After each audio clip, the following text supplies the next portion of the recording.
Okay, this video will show you very quickly how to use some of the advanced search settings in Google, just a basic Google search, but using some advanced search settings that a lot of people don't know exist in order to narrow down your results. So we're going to use the example that I'm searching for a new cell phone.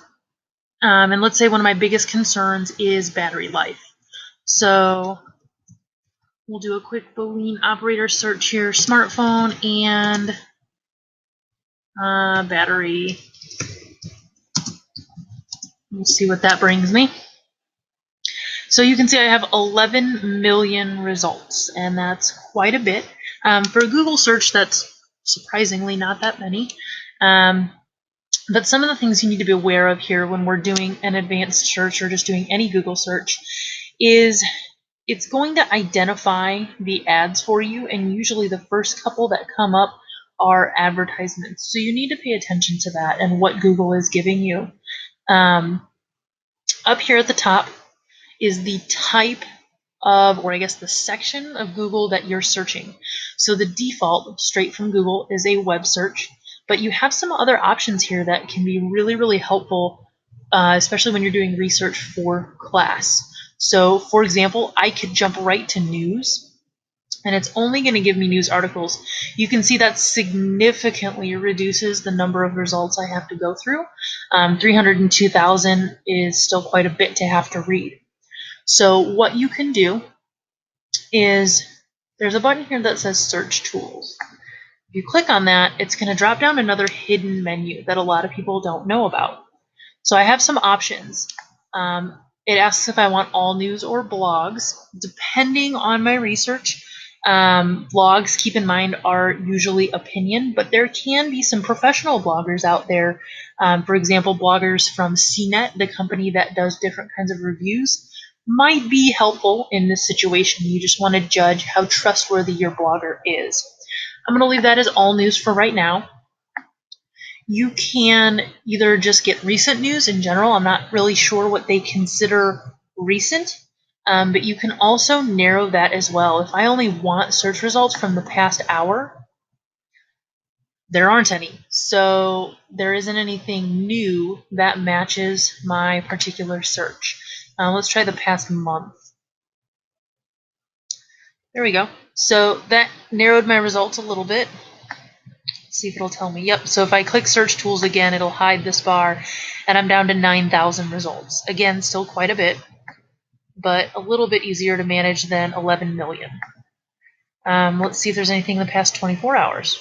Yep, so here are some things that were posted 9 hours ago, 7 hours ago. I don't know yet if any of them are relevant, but it is getting me really, really updated information. And then it's sorting by relevance. If you want to sort it by date, it's going to give you the newest information first. Again, we don't know how relevant it is. We'd have to skim through and kind of see what types of results I'm getting.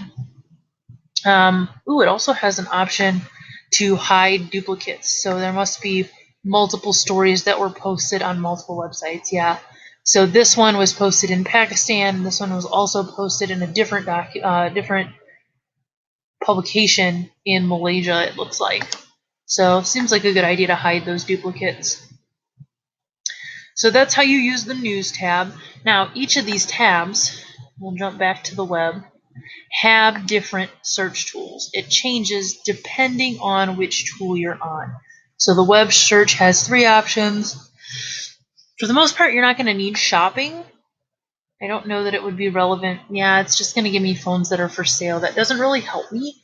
Unless I want to look at maybe seller reviews, since I'm looking for cell phones with good battery life.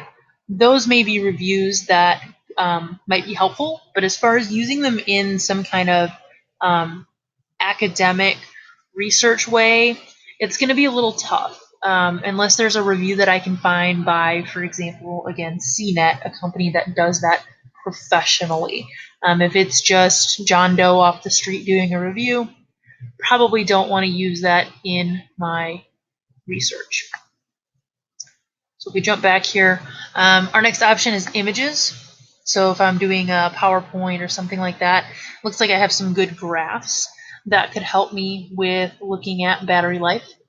So if we hit Search Tools, The images, I think, has the most options. So you can go by how large an image you want. If you're printing it, you're going to need a bigger image. You can search by the type of image. Do I want a photo, clip art, or line drawing, or maybe something animated for a presentation? You can go by how recent it is. Now for this, I would want something that's fairly recent because I want to make sure that those battery life statistics, if that's what I'm looking for, are fairly up to date. And it looks like this one is about 6 days ago, so that looks like my most up-to-date one. But again, I don't know that it's the information I need. This one is really, really helpful. You want to look at usage rights. So you really can't just take anything off the internet and use it, especially if it's something you're printing and distributing. If you're just using it for a class and that's really it, you can use it within your rights as long as you say where you got it from. But you do have some options. People, when they upload photos, will label it for how it can be used. So are you allowed to reuse it? Are you allowed to edit it or modify it and reuse it? Can it be used for non-commercial use, meaning you're not making any money off of it with modification, and non-commercial reuse? So these significantly limit your search results, but it's the ethical thing to do is to make sure that the image you're using legally you really are okay to use. Videos is our last option. This is where we might find some reviews of different types of phones. Again, you have to be careful what you're looking at and what you're looking for and who you're getting the information from. But again, you can modify your search by how long it is, when it was uploaded, the quality, videos with captions. So for somebody who is deaf, they would obviously only want to look at the videos that have closed captions. And then you can look for a source. So do you want it from YouTube? It looks like there's one from Trusted Reviews. I don't see any CNET videos, which is surprising to me. You do have the option, if you hit more, you can look at books. With a topic like this, I really wouldn't want a book because it would be out of date before the book is even printed. So may not be as helpful, but we can take a look at it and see what we get. Again, we can narrow our searches. We want books that are free, that you can look at them, or ebooks that you can look at least parts of it online. We can look in books or magazines. Again, we can look at how recent it is, and then either sort by relevance or date. So these are just some quick tools. You don't have to go into a separate menu to pull these up in order to use them. They're right here up at the top, and it's something that makes searching Google a little bit quicker, a little bit easier. And again, it's going to help you narrow those results. Our initial web search gave us 11 million results, and we're getting down to about 2,500 to 3,000. Again, not a small number, but much smaller than 11 million. So make sure you take advantage of these tools. Again, any of these menus, you just click the Search Tools button, and it will drop down your options.